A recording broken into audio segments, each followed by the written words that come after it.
युवा कांग्रेस के 3 दिनी सिंहनाद प्रशिक्षण शिविर के पहले कांग्रेस के दिग्गज नेता दिग्विजय सिंह ने इंदौर में अपनी गर्जना दिखाई। इस मौके पर कांग्रेसियों ने अपनी विचारधारा के लिए लड़ाई लड़ने की कसम भी खाई। देखिए एमपी न्यूज की ये खास रिपोर्ट। इंदौर में कांग्रेसियों ने सिंहनाद से किया नया आगाज। शेर की तरह दहाड़ने की कांग्रेसियों ने खाई कसम।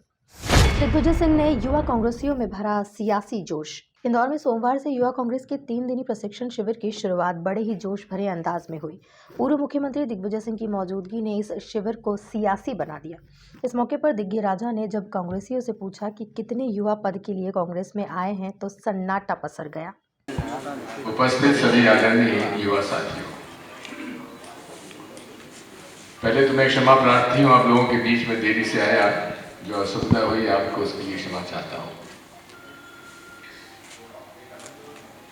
मैं कुछ कहूँ उसके पहले मुझे आपसे कुछ प्रश्न करना है। यहाँ जितने भी युवा कांग्रेस के लोग हैं, उनमें से कितने ऐसे लोग हैं जो स्वयं स्वार्थ के लिए, पद के लिए ही युवा कांग्रेस में आए? हाथ उठाइए। बहुत अच्छा लगा। ऐसे कितने लोग हैं जो कि विचारों से प्रभावित होकर युवा कांग्रेस में शामिल हो गए? हाथ उठाइए। बहुत बहुत धन्यवाद। क्योंकि यदि जो विचारों से प्रभावित होकर कांग्रेस में शामिल नहीं हुआ है, युवा कांग्रेस शामिल नहीं हुआ है, तो उससे बात अपनी कहूंगा तो बात कुछ बनेगी नहीं। इसलिए मैंने ये सबसे पहले प्रश्न आपसे किया। इस मौके पर आरएसएस पर निशाना साधते हुए दिग्विजय बोले कि हिंदू धर्म को कभी खतरा नहीं हो सकता और कई सवाल खड़े किए। इसके साथ ही उन्होंने आरएसएस की तुलना दीमक से कर डाली। आज जब राष्ट्रपति से लेकर नीचे तक सभी हिंदू पद पर हैं, तो फिर हिंदू धर्म को खतरा कैसे हो गया? मैं नहीं समझ पा रहा।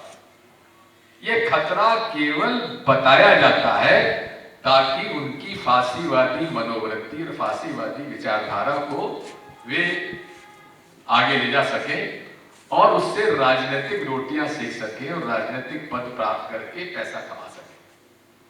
केवल इतनी सी बात अगर आपने समझ ली तो आप इनसे लड़ पाएंगे। संघ से आप कैसे लड़ेंगे? क्योंकि संघ तो कोई रजिस्टर्ड संस्था ही नहीं है, इसकी कोई सदस्यता ही नहीं है, इसका कोई अकाउंट ही नहीं है। कोई यदि संघ का कार्यकर्ता आपराधिक प्रवृत्ति में पकड़ जाता और कहते हमारा कोई सदस्य नहीं है, अरे भाई तब तुम्हारा संगठन ही रजिस्टर्ड नहीं है, सदस्यता ही नहीं होती, तो संघ के सदस्य हम बताएंगे कैसे?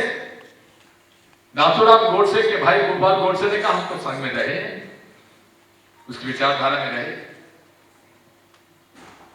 बात यही है कि आप ऐसे संगठन से लड़ रहे हैं जो ऊपर नहीं दिखता, लेकिन नीचे जिस तरह से दीमक लगती है किसी घर में या किसी वस्तु में, उस तरह से काम करता है। मैं जब ये कहूंगा तो सबसे ज्यादा गाली अब मैं खाऊंगा, क्योंकि आरएसएस से मैंने तुलना दीमक के साथ कर दी। इससे पहले युवा कांग्रेस के प्रदेशाध्यक्ष डॉक्टर विक्रांत भूरिया ने युवा कार्यकर्ताओं को जोशीले अंदाज में गोडसे की विचारधारा से लड़ने की बात पर जोर दिया। हमारे कांग्रेस के वरिष्ठ नेतागण जो यहाँ पर उपस्थित हैं, उनका मैं दिल से स्वागत करता हूँ। और हम सब युवा आज जो हमने एक प्रण किया है, मैं राजा साहब से लगातार हमारी चर्चा होती है और उनका एक चीज जो हमेशा मेरे ध्यान में रहती है कि आज के समय में हमारी जो सबसे बड़ी लड़ाई है साथियों, वो पुतला धन की लड़ाई नहीं है, वो नारे लगाने की लड़ाई नहीं है। अगर सबसे बड़ी अगर जो हमें पर जिम्मेदारी है वो है एक वैचारिक आंदोलन को जन्म देना। जब तक हम युवा वैचारिक रूप से मजबूत नहीं होंगे, हमें यह नहीं पता होगा कि सच क्या है, गलत क्या है, हमें यह नहीं पता होगा कि किस तरह से अपनी बातों को रखना, अपने मुद्दों को रखना, अगर हमें यह नहीं पता होगा किस तरह से इन बीजेपी और आरएसएस की विचारधारा को टक्कर देना, तब तक हम इनकी विचारधारा को बर्दाश्त नहीं कर सकते हैं। क्योंकि यह मुमकिन नहीं है कि आप हर व्यक्ति तक पहुंच जाओ, पर यह बिल्कुल मुमकिन है कि आपके विचार, आपकी विचारधारा हर व्यक्ति के मन में आप उतार सको, यह बिल्कुल मुमकिन है। और इसलिए इस तरह के जो हमने ट्रेनिंग कैंप की शुरुआत करी है, वो पहले भोपाल से करी और उससे पहले जब हमने जैसे ही हमारा 1 साल पहले सबका चयन हुआ था, हमने मॉल कैनाल में पूरे प्रदेश के सारे पदाधिकारियों का ट्रेनिंग कैंप रखा था और उसका जबरदस्त रिस्पॉन्स भी मिला था।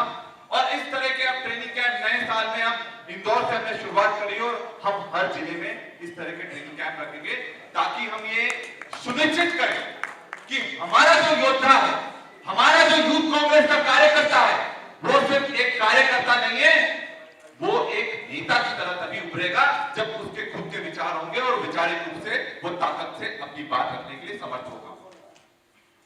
हमारे बीच में बहुत सारी बातें हमको आपस में एक दूसरे के कहनी है और इसलिए हम यहाँ रुकेंगे। इससे पहले कि हम एक दूसरे से पूरा समय दे सके, हम आज मुख्यतः शुरू में चाहेंगे कि जो राजा साहब हैं वो हम सबको मार्गदर्शित करेंगे कि किस तरह से आज के युवाओं को पूरे जोश जुनून के साथ में, और एक बहुत बड़ी बात है, जितना जोश और जुनून राजा साहब में दिखता है उतना मेरे को युवाओं में नहीं दिख पाता है। कार्यक्रम में शहर युवा कांग्रेस के अध्यक्ष रमीज खान ने अपनी सियासी शक्ति दिखाते हुए जोरदार ढंग से सिंहनाद का शंखनाद किया और तमाम नेताओं का स्वागत किया। यूथ कांग्रेस के इस शिविर में पधारे सभी साथी से मैं एक ही बात कहना चाहता हूं कि यूथ कांग्रेस की कार्यकारिणी का कल गठन हुआ, आप सब ने उसके अंदर स्थान पाया है। आज ये प्रशिक्षण शिविर यहाँ आयोजित करने का जो एकमात्र लक्ष्य है वो है कि हम आपस में हमारे बीच में बेहतर समन्वय बने, उसी के साथ हम अनुशासित हों और हमारी पार्टी की रीति नीति को जाने। आइडियोलॉजी की जो लड़ाई इस देश में चल रही है, गोडसे की आइडियोलॉजी जीतेगी, गांधी जी की जीतेगी, इस प्रतिस्पर्धा को हम इसमें कामयाब होने के लिए हमने आयोजन रखा है। मैं उम्मीद करता हूं कि यूथ कांग्रेस के साथी यहाँ पर हमारे सभी सीनियर लीडर्स से जो उन्हें उनका अनुभव मिलेगा उसको पाकर अपने आने वाले जीवन के अंदर अपने राजनीतिक जीवन को चमकाएंगे। सभी यूथ कांग्रेस के साथी 3 दिन यहीं पर रहना है और हमारे बीच विभिन्न समय पे हमारे आदरणीय नेतागण, हमारी ट्रेनिंग टीम आएगी जो आपको ट्रेन करेगी। मैं उम्मीद करता हूं कि आप सब यहाँ पर धैर्य रख के उस चीजों को सुनेंगे।